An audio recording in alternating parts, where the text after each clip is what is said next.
Hello and welcome to Property Question Time. I'm Stephen Galpin and this is the programme where you can have all of your property related questions answered by our team of property experts. Joining me today are Hayley Andrews. Welcome Hayley. Property investor, mentor, CEO of Your Freedom Empire.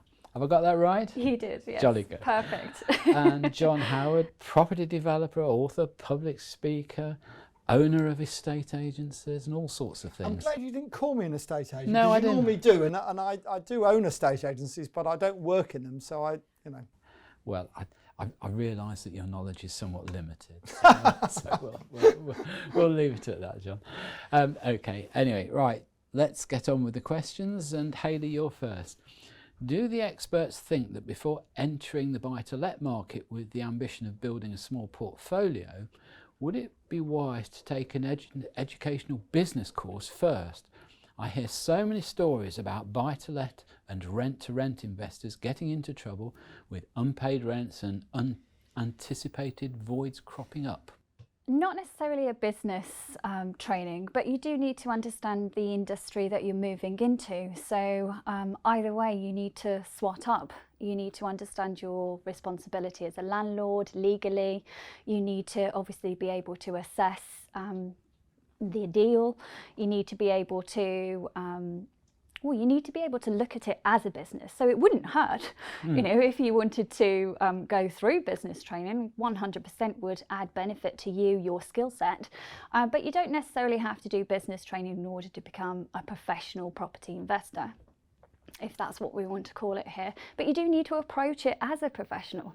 So you obviously need to understand tax, how it will impact you if you're only doing this part-time and you're still working. How much are you earning? How will that affect you with buy-to-let tax? What structure should you have that's most beneficial to you and what you're looking to build? So you absolutely need to approach it as a business because that's exactly what it is. But you don't necessarily have to have business training. I don't have any business training, but I own multiple businesses, but I know everything inside and out in those industries that I'm working within. So I think it's important to obviously skill up. You will pay one way or another.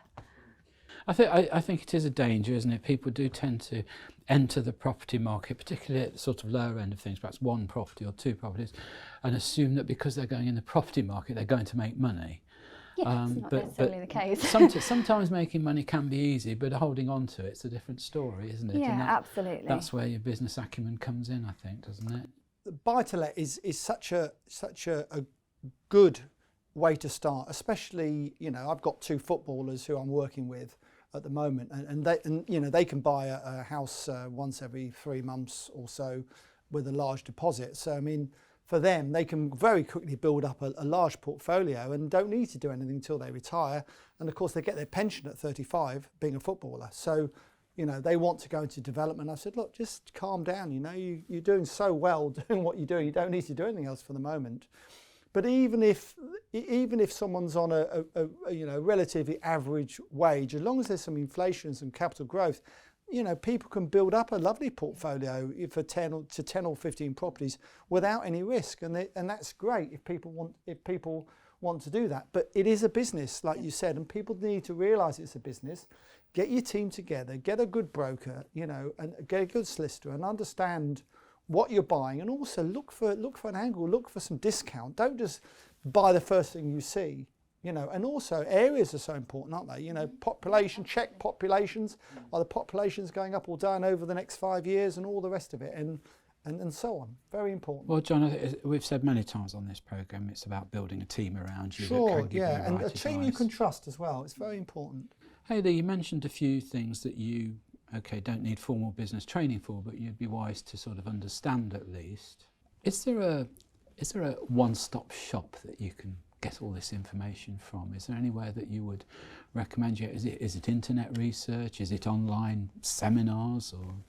Well, there's loads of stuff out there. I mean, we actually do this as standard. So we don't just teach you property, we teach you business and how to actually effectively run that property and keep the money rather than, you know, that's the issue, yeah, exactly. So we always, you know, and there's many, you probably do exactly the same. So do a little bit. I don't do a lot of it. I do a little bit. we make sure that the structure is correct. You sit down with a financial advisor, you understand your responsibility. Are you managing the asset yourself, or are you outsourcing that? And so it really depends on how hands-on or off the investor wants to be. But regardless, you still have to understand the industry you are moving into. Even if you want to be a passive investor, it's never truly passive. You have to have some input.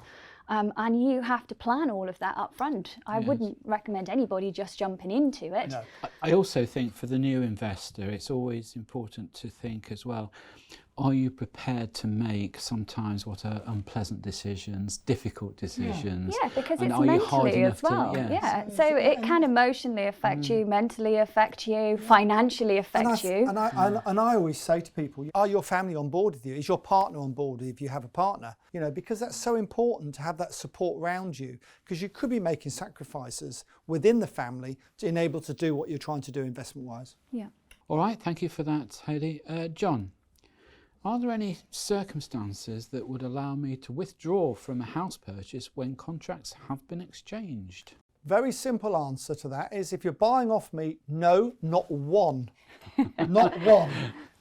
If you're buying off anyone else, there's lots. And just because you've agreed to purchase it, when you agree to purchase a property, it's subject to due diligence, subject to the solicitors, it's subject to valuation and all those other things. Now, in the best will of the world, of course, you want to use your best endeavours in order to purchase, carry on with the purchase and purchase. No one wants to pull out of a deal or even reduce the price at the last minute, Stephen, which one or two people I believe have tried to do over the years.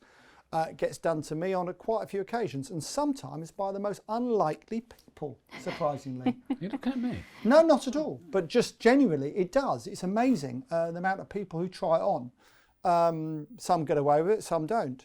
So it's so important. Got to love a trier. God loves a trier. If you don't ask, you don't get. Hayley, God loves a trier. And sometimes it's for a very genuine reason. Yes. The worst thing you can possibly do is carry on with a transaction if it's not for you. You know, if it's not for you, if your circumstances have changed or the deal's changed or it's downvalued, please have the balls, if you like, to say, I'm sorry, the price has either got to be reduced or I'm pulling out. And sometimes the best thing is to say, I'm pulling out. Then you'll find the agent says, this has never happened to us ever before. It's the first time everyone's ever pulled out of a deal. They're lying. It happens every day to them. But they then say to you, what would you pay sometimes? And it's an easier way of actually getting the price reduced and actually reducing it in the first place. Because suddenly you're doing them a favour by sticking in the deal at a lower amount. I think the favourite one is to send about 90% of the money, isn't it? And then see if they want to... I've never ever done that in my life, Stephen. I suggest that's... See if they want to send it back or not. As if. As if. You've seen a lot of the modern day auctions now as well, aren't you? Which is committing people with, deposits. So and I do think something like that is needed, because although you do need to do your due diligence and things like that, the amount of deals I've had fall through this year. Yeah. And last year. Well, the interesting is one agent who I deal with, who tried to say to me, well, I pay a finder's fee, like a lot of people do. Oh, I need the finder's fee paid on once you've agreed to purchase, not on completion. I said, well, that's interesting. What happens if I don't complete? I don't carry on with the deal for any reason. Oh, you get the money back.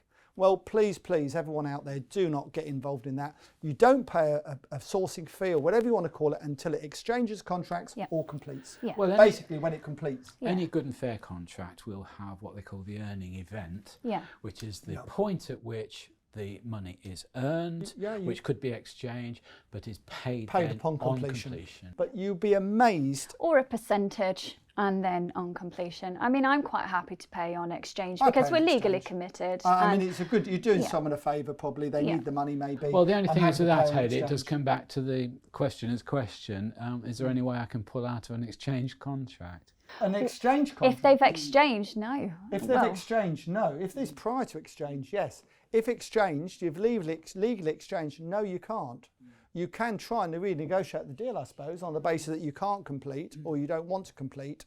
But of course, if you don't complete, they can keep that 10% deposit. Yep. But you know, do you know what? Sometimes I mean, I've been in a situation advising developers where perhaps we've had 600-700 units in one development. You know, if you get somebody who can't complete, well, let them go away. Let them go away, because what Keep the deposit, let them go. You'll end up with a very bad owner who will do nothing but cause trouble for you, argue about the service charges, argue about everything. But Stephen, also, you've got to prove a loss. Absolutely. You've got to prove a loss. You can't just say you know, you can probably keep the 10% deposit, but you can't sue them for the rest until you prove a loss, and you can't prove a loss until you resell it. And then they can argue, well, you didn't bother to sell it for the full money, so it's very hard. And that can also cause a hiccup in the process of purchasing, because the new purchaser comes along and says, oh, you've got this legal dispute on the contract. We need to take Hayley's advice and find a compromise. Well, there we go. On that note, that's all we've got time for in this half of the show, so join me again after the break.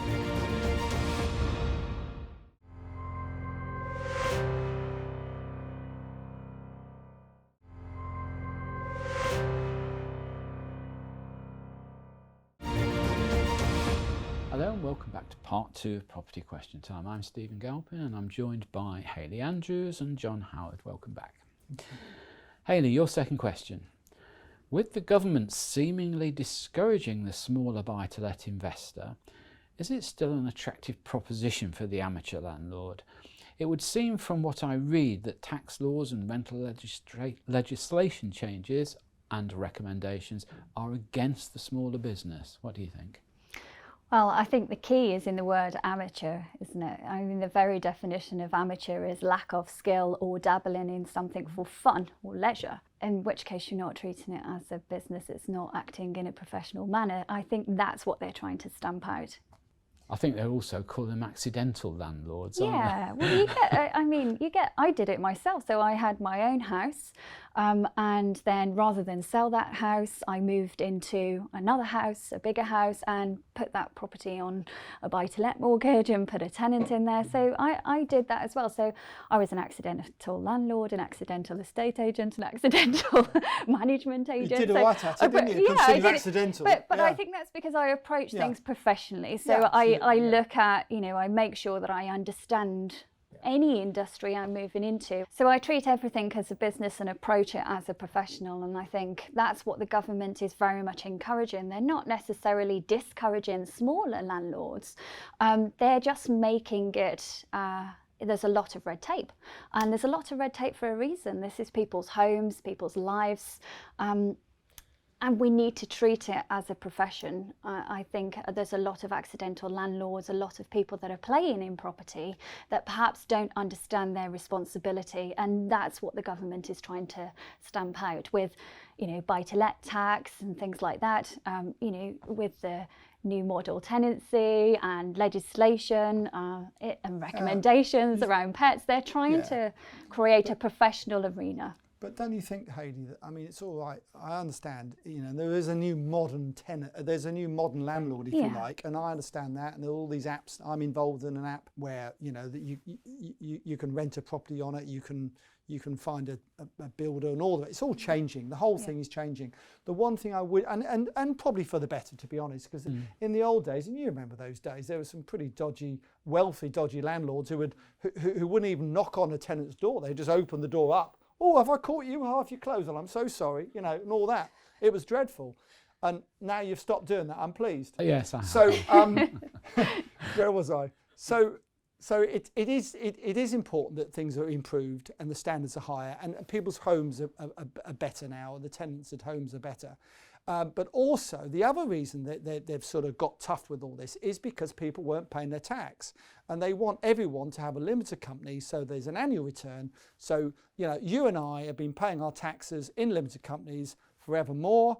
But, how annoying is it to know that someone owns a property in their own name, hasn't paid the tax on it as a second home or whatever you want to call it, It's so annoying, and it means the rest of us pay more tax. So I'm pleased the government have done what they've done. And I think, we've looked at it 2 different ways. You've looked at it from the point of the standards and the qualities and the professionalism, which is absolutely right. And I see it from a tax point of view. It's only right that everyone should pay their tax. Well, I think the taxation point of view is very, very important.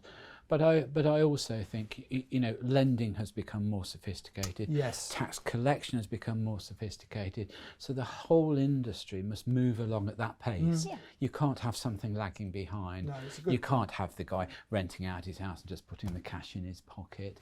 You know, you mentioned money laundering earlier. Yeah. Well, again, an estate agent now it is bound to report to the government somebody coming in trying to rent a property for a handful of cash, you know, to either to avoid references or get rid of black money, you know. So I think overall I'm against an interventionist government, but I think overall I think this industry has to be smartened up. It's painful, but it's painful, especially for the older landlords. Yeah. It's painful for the young, you know, modern entrepreneur landlords.